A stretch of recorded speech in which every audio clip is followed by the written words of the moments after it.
So I think it should, anybody making $100,000 a year, single person, or 120 as a family, should have child care capped at 7% of their income, period.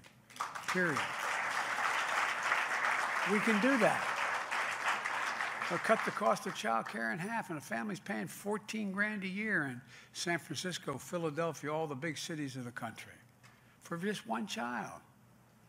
And look, that extra $7,000 in their pocket will make a difference what they can do.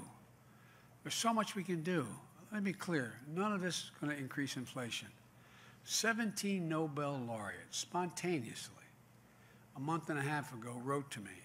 17 Nobel laureates in the economics wrote me a long paper saying this will help ease inflationary pressures over time, not increase it, ease. And we can do this without raising one single penny on taxes on anybody making less than 400 grand a year. Let me say that again, be crystal clear. No one making less than $400,000 a year will pay a single additional penny in tax for all these things that were in the Build Back Better plan.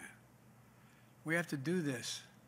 We have to do this. We have to ask it easy. Ask the biggest, those are the biggest corporations who pay very little, to raise their hand. Everybody in here, raise your hand if you think the existing tax structure is remotely fair.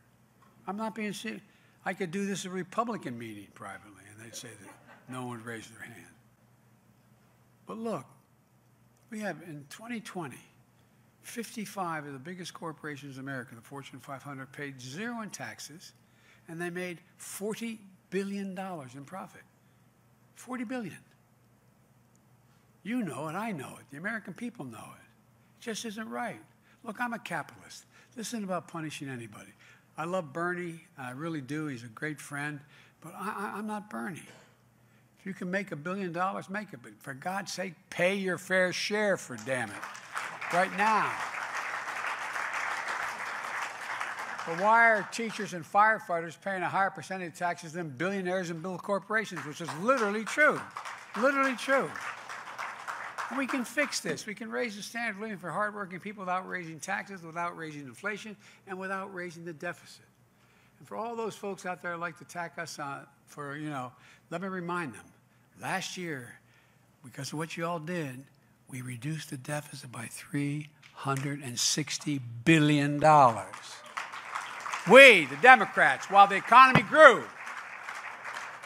We're on track right now. I'm on track to be the first president in history to lower the deficit by over $1 trillion in 1 year. So I'm sick of this stuff. We have to talk about it because the American people think the reason for inflation is government spending more money. Simply not true.